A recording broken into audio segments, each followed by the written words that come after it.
చక్కని సీతకి లాస్ట్ కడతాం. సో ఆ తాలూకా ప్లేస్ అనమాట.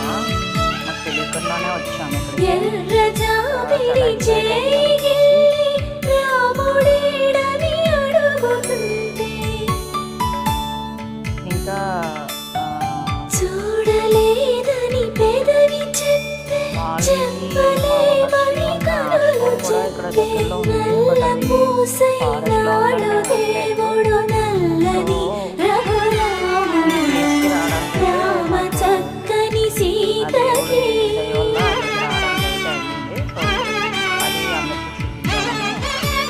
చిన్నగా షూట్ చేశాను. మీరు కూడా చూసి దండం పెట్టుకోండి.